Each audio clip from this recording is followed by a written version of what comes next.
Welcome to episode 4 of Gavel In, a podcast series focused on demystifying how the House of Representatives works. We're your hosts, Aubrey Wilson and Taylor J. Swift, two recovering House staffers from both sides of the aisle who share a love for the institution and are dedicated in supporting its ongoing evolution through our work at PopVox Foundation. We're a nonpartisan nonprofit that works to inform and empower people and make government work better for everyone.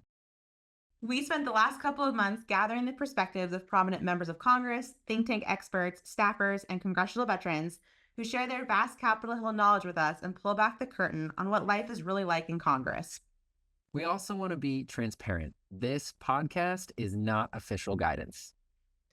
For this episode on Rules of the House, what procedures to become a pro on Pronto, we're welcoming onto the show two former CRS analysts and think tank experts and a former member of Congress. Together, they're sharing their insights with us on the intricacies of the House rules and how they play a key role in the operations of the institution. To our listeners, be advised, this episode is going to get pretty into the weeds. The House Rules of Congress are a set of guidelines and procedures to show how the House of Representatives can govern itself and conduct legislative business, including the introduction of bills, debate, votes, and roles of committees. And in the new version, those are voted on at the start of every Congress. As a member, this is pretty mandatory information. This podcast is in session. Let's gavel in.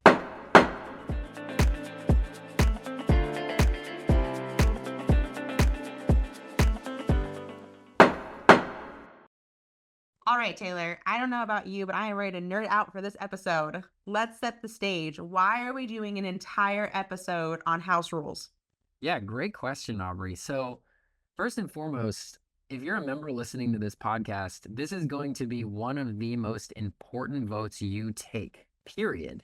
And it's a vote that you actually take during your very first day, right after you're sworn in as a member of Congress. And yeah, you're asking, why do the rules matter so much? Well, the rules control the process. And if you know how the process works, then you can control how policy is enacted. So it is really, really important to know not only the rules, but what you're voting for in that rules package. And that comes on day one. And House rules really do have subtle changes between one Congress and the other that really do seem to affect the flow of how the chamber works, as we've really seen during the 118th Congress. So, Taylor, you made the comment that the House rules package is one of the very first votes that a freshman member takes. Where can they even find the information on what they're voting on? What is your tip for finding that information to actually start wrapping their heads around what that vote entails? So that's a great question. So the proposed rules package are usually shared by leadership internally to members that are going to be sworn in. So usually that'll come a couple days, maybe even a week or so before that formal vote. But it's really not something that is access to the public until the vote is taking place. If you want historical information on rules, previous House rules, chamber rules, all those resources, make sure you go over to the House Rules Committee website. That's rules.house.gov. There is a drop-down tab where you can find all of the rules of the House, all of the manuals for prior Congresses, the rules for committees, and tons more. And so all of this stuff can better prepare you to make that vote for the 119th Congress. And like you mentioned, especially in the 118th, there were consequential House rules changes that led to some big process changes in the 119th Congress. I mean, hey, we had a change in speaker. So the rules package is incredibly important for all of our listeners to understand. And we're really excited because all of the guests we have on today are experts in this topic. Yeah, you mentioned that the rules package, it was the 118th Congress that we saw that crazy change happen. Who knows what the 119th rule package will look like? And I can't emphasize the recommendation that you made enough that just to kind of get your feet underneath you, new member-elects really recommend that you go onto the rules website that Taylor mentioned and even just read the past rules from the 118th Congress just to get a feel for the format of the package and the sections of the rules package where you're going to see what those changes are going to be for the 119th to just be able to kind of have a cheat sheet of what to look for when that new rules package is proposed for you or to you right before that vote takes place on January 3rd. And to help set that stage, Aubrey, we actually have two congressional experts and rules aficionados to start off the podcast. So first we have Dr. Casey Burgat, and then we have Dr. Kevin Kosar. They both are think tank experts and both former CRS people to give you insightful and actionable pieces to understand the rules packages as a theory, but also practical tips. And then our next guest after them is former Congressman Brian Baird. He actually shares a bunch of his personal account stories and gets really, really into the weeds to actually one of the major changes to the House rules that was pushed during his tenure in the House. To all of our listeners, get ready. This is going to be a fun one, or at least as fun as an episode of a podcast on the House Rules package can be. And with that, let's actually get to our first interview, who Taylor actually got a chance to sit down with. It's with Dr. Casey Burgat, who is the director of the Legislative Affairs Program at George Washington University's Graduate School of Political Management. He is a guru on congressional operations and reform and a former Congressional Research Service, or CRS, expert, where he focused on issues of congressional capacity and executive branch operations. Yeah, so at the beginning of each Congress, usually the House adopts its rules package on the first day, and the rules package kind of sets the rules for how the House will operate for the 2-year congressional cycle. So could you walk us through how the process of the House rules package is created and enacted at the beginning of each Congress? Yeah, so the rules matter, and we know that in theory and in abstraction, but they actually have a huge import on how the place operates, how it's organized, and even some of the chaos that can be exacerbated or minimized just based on how the rules dictate how the House of Representatives shall operate. So one of the first votes new Congress takes is to adopt their rules package, and that dictates a ton of things about process, procedure, committees, all of that stuff, and given that the House is a majoritarian institution, where if you have a majority, and usually that's along party lines, the majority party takes the heavy lead in authoring the rules package. And they sit down with each other. They talk to different factions within their party to say, hey, what did you not like about last year's rules of how this place operates? What changes do we want to make either publicly or organizationally to update how the House operates to reflect our priorities, again, probably on a party line basis. And then you take a vote as a whole chamber to adopt it. And if you have 218, the magic number, then that becomes the new rules package, which can be updated at any time with another vote. But usually on the first day of the new Congress, they adopt that rules package and only make marginal changes from there. To talk a bit about those changes, let's kind of get into that. Do you have any examples off the top of your head of some of the changes that were made in between the 117th and the 118th, and maybe how that impacted the legislative process over the past 2 years?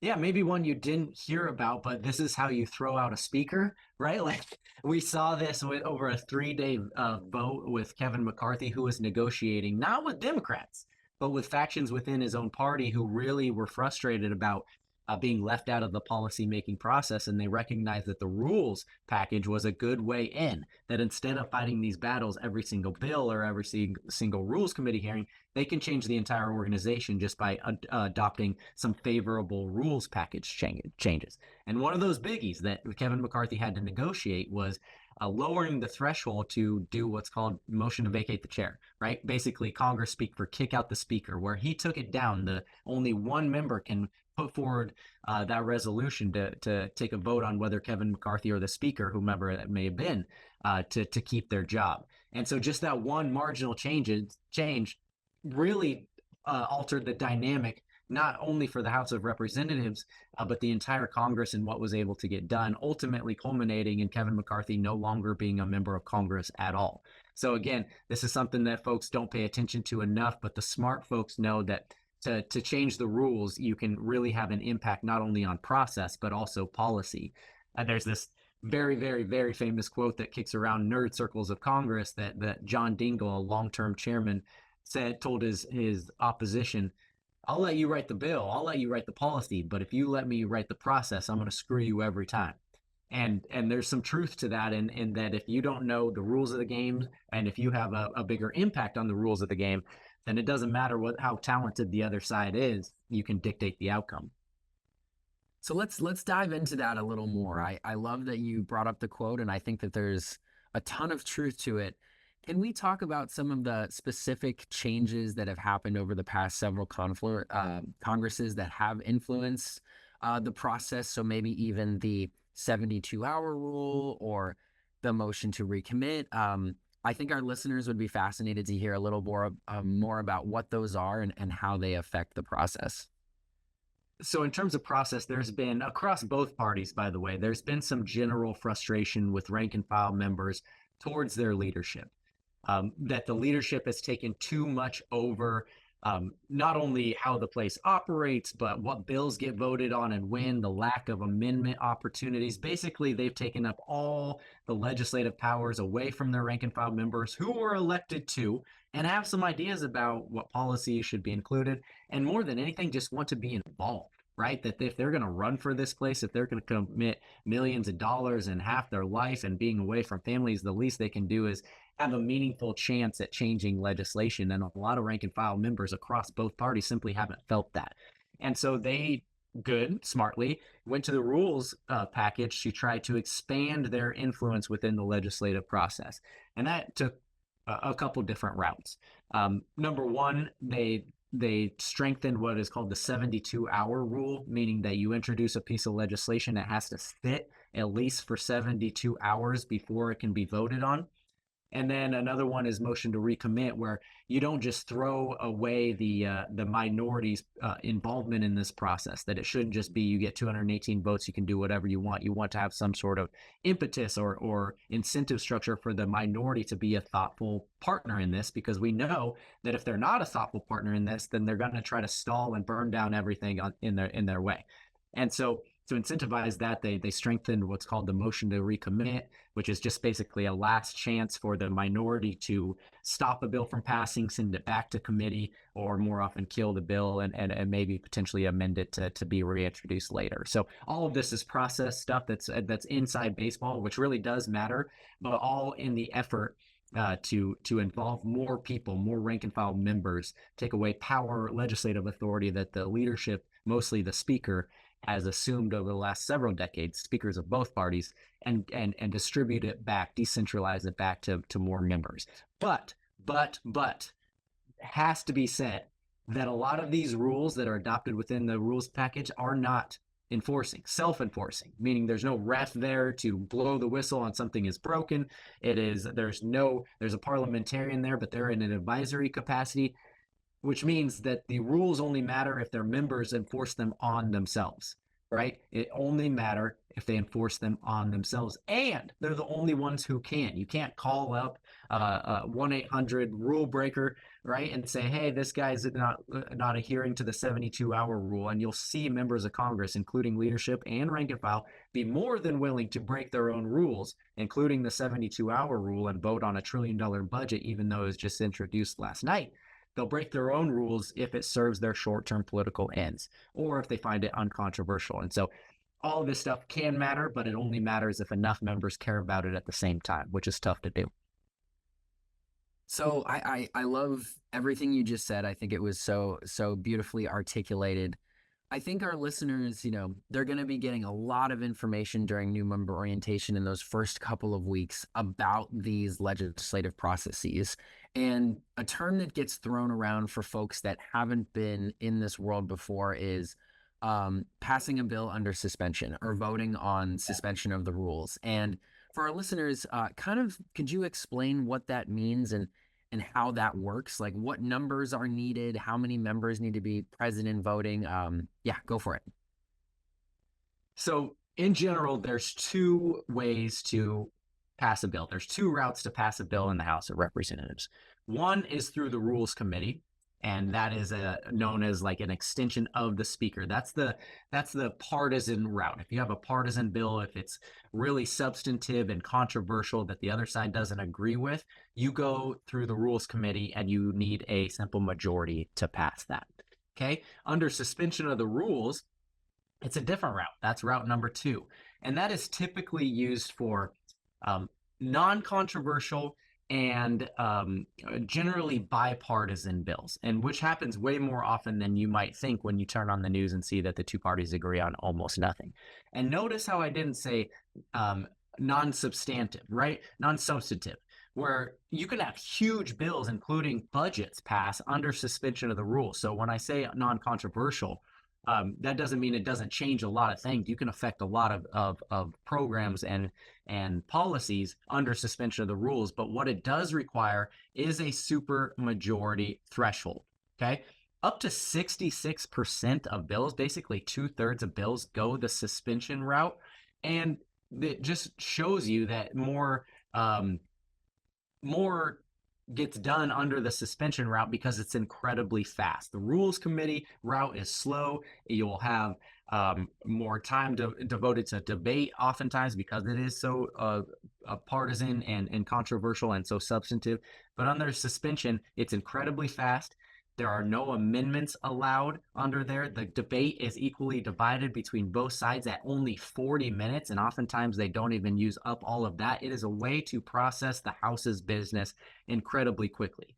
And the trade-off there associated with it is that you have to have a supermajority threshold. You have to prove that it is so broadly supported that you can go the suspension route with an increased amount of votes there. And so with 2/3 of the majority, right, a 2/3 majority with 2/3 of the members agreeing, then you can process that business under suspension of the rules. Whether it's often labeled as a route for post office bills, like renaming post offices, which is kind of true. That's where it does go, just to give you a semblance of how non-controversial this type of stuff is. But a lot of policies are passed under suspension of the rules where at least 2/3 of the chamber agree to do it, and it can change a lot of programs and policies, to say nothing of budgets, which we're likely to see adopted that way going forward with continuing resolutions. Yeah, that makes a ton of sense. Actually, let's dive into that a little bit. So, obviously, the appropriations process is annual; it happens every year. But we routinely see Congress, both the House and the Senate, passing continuing resolutions. So, for our listeners who aren't as familiar for what that means, can you kind of explain what a continuing resolution is and how it helps fund the government in the short term?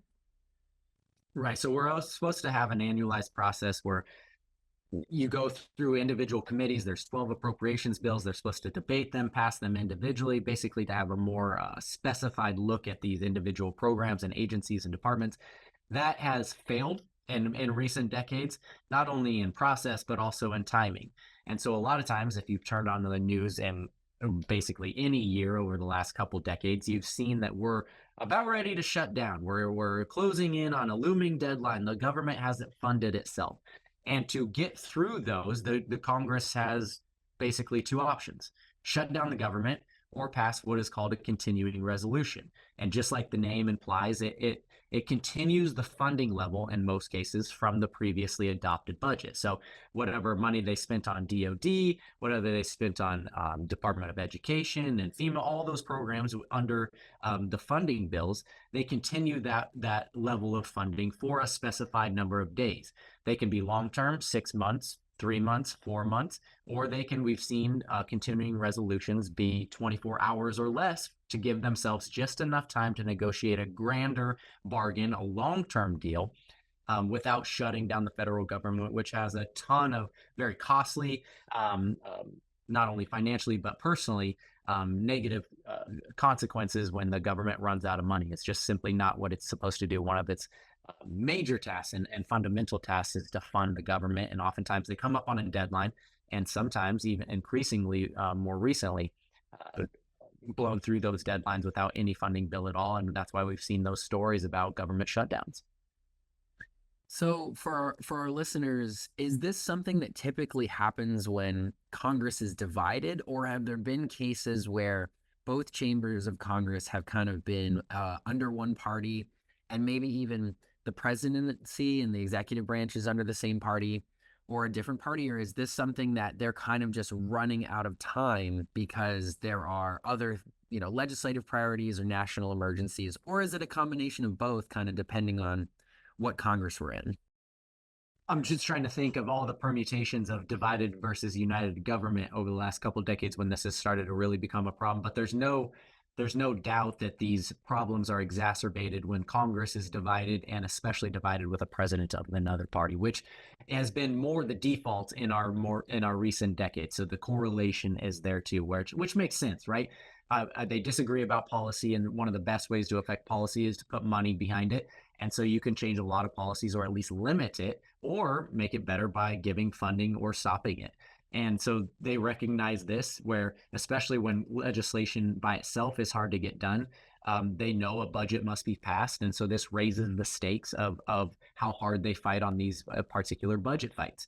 And when the president disagrees with them, the veto threat is out there. There's a lot of constant brinksmanship, which is why we've seen news story after news story of the congressional leaders. Notice how I didn't say appropriators, the ones responsible for doing this, but congressional leaders are going up Pennsylvania Avenue to the White House to negotiate directly with the president to see where the red lines are, to see if there's a compromise to be brokered. More oftentimes there's not. And so it's just kind of become the normal way of doing business of CR to CR, trying to fight at the margins of changing these policies, knowing that whatever was in last year's budget bill is more than likely to be included in this year's budget bill. But all of this at a deadline is just a bad way to fund a government. It's a bad way to legislate. It provides unpredictability and uncertainty, not only to the financial markets and the global economy, but also to people's everyday lives. And that's just simply not good enough for a Congress where, again, this is one of their fundamental priorities. Or responsibilities, that is. Priorities is a different word.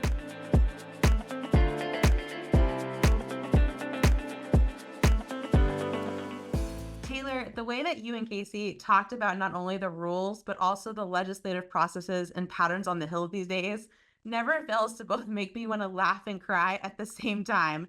But no matter what, I, of course, never fail to learn something. And actually, the same thing goes for listening to Casey's podcast, Mastering the Room, which for all of our listeners, I highly recommend it. And your conversation with him really reminded me of the conversations he has on this podcast.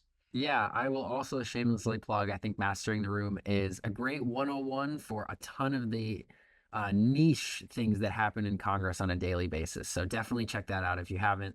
And yeah, it was a great conversation. And Aubrey, we wish we could have had you on. I do want to mention one quick thing. Casey mentioned during our chat the phrase CR.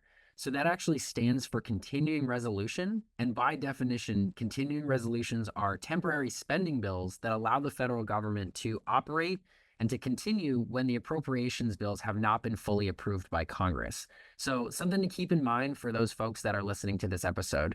Another fun fact, I don't really know if it's fun, but since fiscal year 1977, Congress has relied on continuing resolutions to fund the government temporarily every single year but 3. And that includes every year since fiscal year 1998. So honestly, it's par for the course for Congress right now. Well, and I definitely will kind of put a sneak peek in, and I'm pretty sure that our next guest is going to mention something about the budget process and how it relates to rules as well. And so with that, we're actually going to get a second take on the House rules and their importance from Dr. Kevin Kosar, who is going to walk us through not only what I kind of just mentioned, but also how the House and Senate rules differ from one another. Dr. Kosar is a senior fellow at the American Enterprise Institute, also known as AEI, and a former Congressional Research Service expert who specializes on the U.S. Congress, American politics, and the administrative state. He is also the host of another one of my favorite podcasts called Understanding Congress, which we'll make sure to link in the episode notes available on popvox.org/Gavel. For those loyal listeners of Gavel In, you'll recognize Dr. Kosar from episode 1, where he helped break down the modern legislative process, and he'll be joining us on episode 6, which is working with and overseeing federal agencies. And so, Kevin, what are the House rules? Who sets them, and what should freshmen know about them? Well, there are 2 basic sets of rules. First of which is going to be your party's rules. Each party in Congress is going to, every time a new Congress starts, they make adjustment to their own rules for how they will operate as a party. It's important to be familiar with those.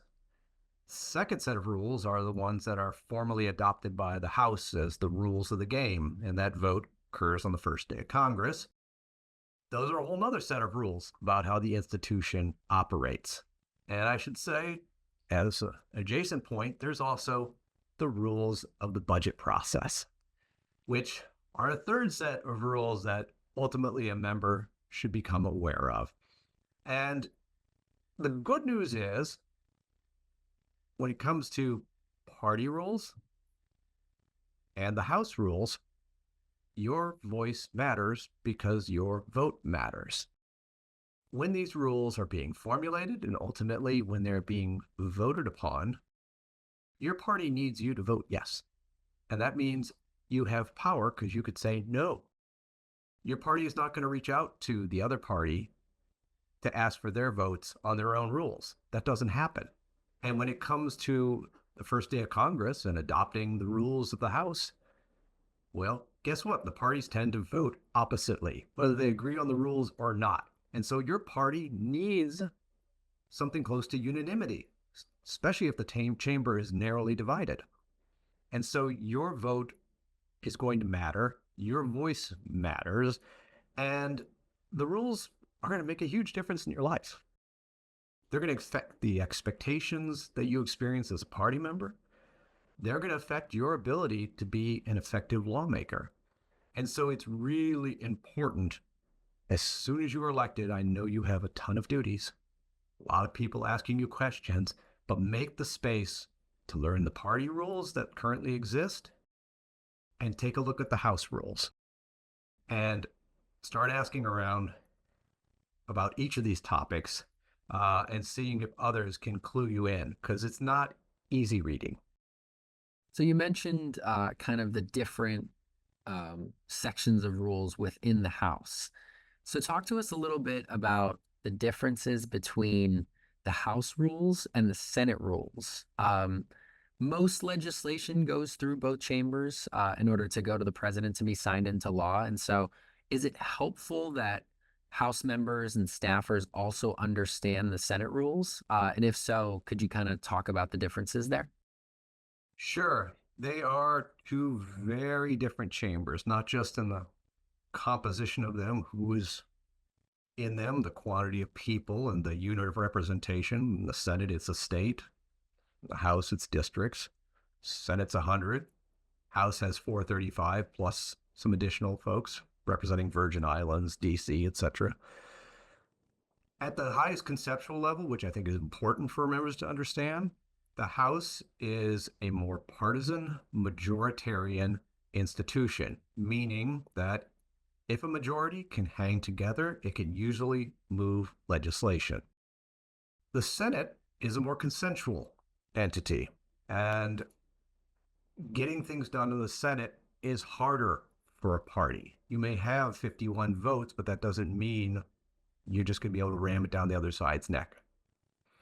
So keep that in mind. Second thing is the House tends to be able to move more quickly because it has a rules committee. What does the rules committee do? It propagates the rules under which any piece of legislation is going to be considered and voted upon. And if you have a rules committee that says we're not going to allow any amendments, then you're going to have very little debate. You're just going to have a 10-minute speech or two, and there's going to be a party line vote, and then bang, there it goes through the chamber. In the Senate, there is no rules committee. So you're not going to have those sorts of rules being churned out by the majority party from a rules committee perch, which makes things go faster. The Senate, of course, has the right of a member to speak without end. So long as they can keep doing it, they can keep going. The Senate also, it's worth noting, allows members to take the floor and speak on a matter that's not even germane to the legislation. One of the things the House does to limit debate, to try to move things through, And to get to a vote is it has a germaneness rule. And Senate doesn't have that. So if somebody wants to take to a podium and read Dr. Seuss while a national defense bill or something else is being considered, they can do it. And they can do it for hours and hours and hours. The Senate, usually to move any legislation, relies on something called unanimous consent, which the House has nothing like that. Unanimous consent involves the majority leader and the minority leader reaching out to individual members and saying, we'd like to bring this bill up. We really like you not to take the floor and to read Dr. Seuss or offer any toxic amendments. Would you agree to me offering unanimous consent so that we can then simply vote upon this? Again, the House has nothing like it. So they're two very different chambers, and the Senate in its best form will act as a so-called cooling saucer to the passionate House, which can move legislation rather impetuously and in a rather partisan manner. In its least healthy form, the Senate is a graveyard. Good bills can go and die there. So those things are worth keeping in mind. And it's worth keeping in mind that if you have one party holding majority in the House and another party controlling the Senate, ask yourself as a bill is being teed up for a vote whether that bill is likely to be accepted by the other party. That will clue you in whether or not you are engaged in a serious policymaking activity or a partisan messaging activity. And that may have consequences for how you want to vote and also explain to your constituents why you voted the way you did. So, to refocus on kind of the unique process and rules in the House chamber, assuming that many of the House rules actually may stay consistent between this Congress and next Congress, what are some of the most essential rules that you think are important for freshman members to become familiar with? Well, not least, you should know that the budget process is supposed to conclude by September 30th of the year, because that's when the bills, the spending bills, the 12 spending bills, that's the end of date for them. That's when they cease to be effective, meaning the money stops flowing. So that's going to drive a lot of the congressional calendar in the House, trying to figure out when the spending bills can be moved. All the other bills, to some degree, are going to have to be fit around that schedule, and that schedule becomes all the tougher as you move through the calendar year. So keep that in mind. As for other rules that members should be aware of, certainly you want to know the basics about how to introduce a bill, how to be able to stand up on the floor and do that. Again, CRS can tell you that. There are different times of the day that are made available in the House for that sort of activity. But I would say more importantly is to learn the rules of the committee, some of which come from House rules, but some are committee specific, about how legislation gets put together. It's an interesting fact that if you look at legislation introduced into the House, over the course of it moving through the House, bills that do move, in terms of the content, about 70% of the words change. A lot of that happens at the committee level. And so that's an important place to understand, how do you amend a bill? What is this thing called a chairman's mark? How do I have a role in the production of the chairman's mark? Those are two places that I would focus.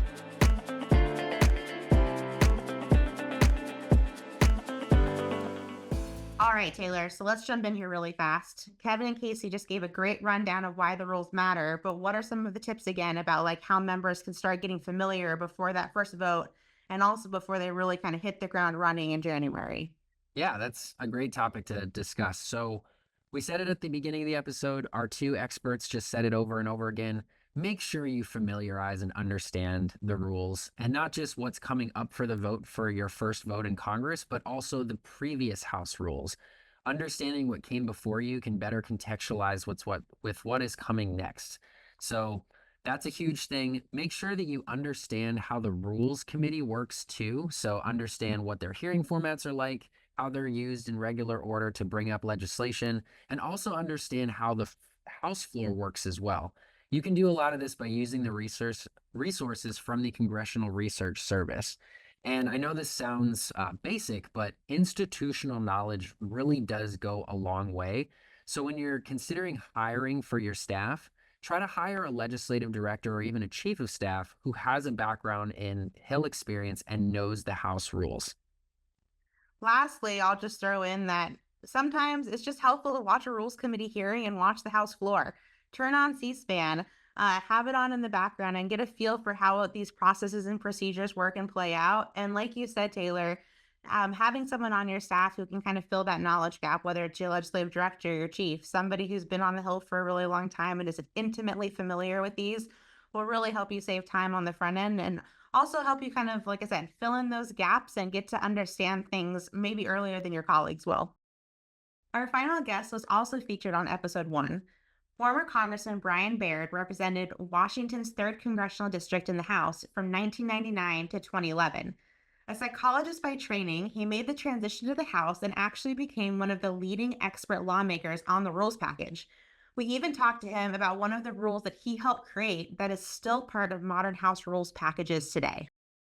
You mentioned how important it is spending time reading the bill, properly understanding it, having relationships with legislative counsel. And during your tenure, you were instrumental in the House's adoption of the 72-hour or 3-day rule.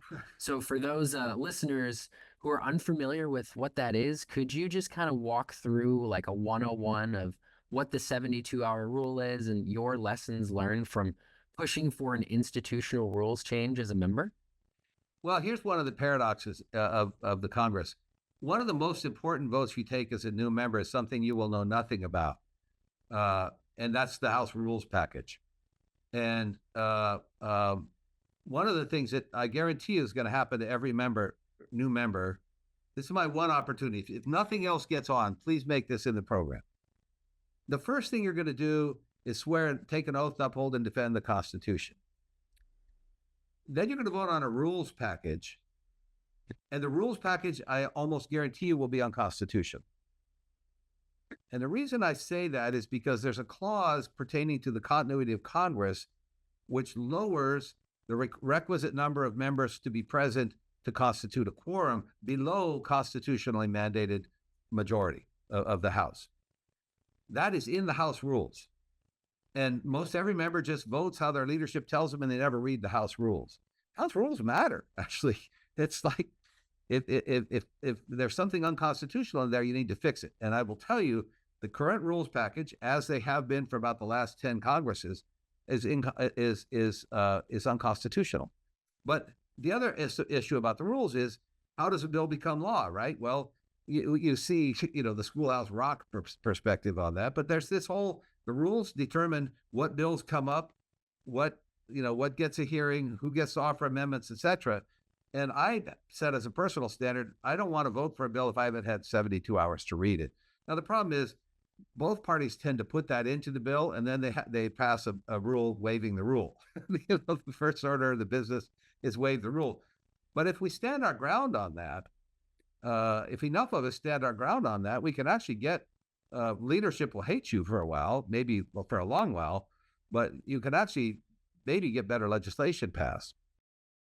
Regarding that rules package and how overwhelming that first vote is, do you have any other advice for members as they prep for that first week in Congress of being sworn in and then turning right around and having to vote on the rules and getting familiar with that package? Well, I think you want to read it. Well, it's very interesting because the Republicans, frankly, have done a better job of this than the Democrats. And I'm saying this as a Democrat. The Democrats tend not to make their rules available very readily. And it's kind of a closed process. It may have changed since I was there, but I don't think it has a lot. So you actually want to sit down with the copy. There will be a process for either party, the Republican conference or the Democrats, where you can offer input. you'll be a freshman. They won't pay attention to you probably, but it's important to put a marker down and say, wait a sec, I'm not comfortable with this. I'm not comfortable if this bill has language that says the quorum can be lowered below 50, down to 10, to 5, to whatever, because that's not a real quorum in any sense of the word. You may upset a few people, but you may also get some folks who people pay attention.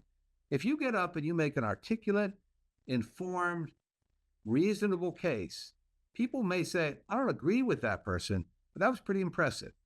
Now, you're not doing it to grandstand, you're doing it on principle. Do your homework, be respectful, speak clearly, and people will notice. And that has merit over time. It's not perfectly a meritocracy, but merit is recognized.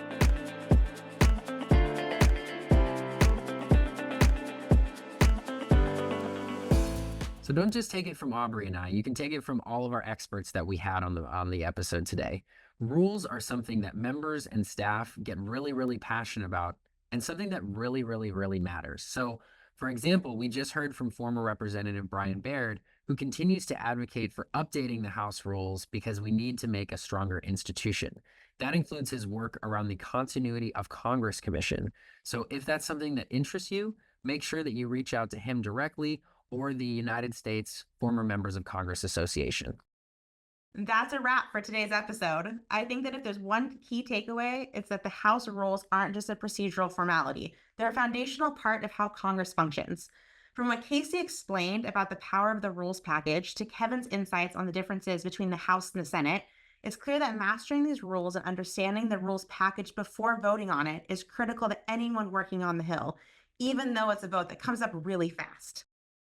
Exactly, Aubrey. And like former Representative Baird highlighted, those rules can have a huge impact from day one, whether it's the motion to vacate the chair, the 72-hour rule, or even understanding how legislation can move under suspension of the rules.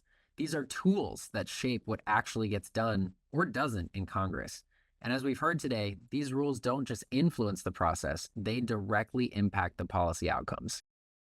We want to extend an extra special thank you to our guests, former Representative Baird, Dr. Kevin Kosar, and Dr. Casey Burgat, for taking the time out of their busy schedules to share their wisdom with us on the House Rules Package. Thanks for listening, and be sure to join us next time on Gavel In for more insider knowledge and actionable tips on your journey through Congress.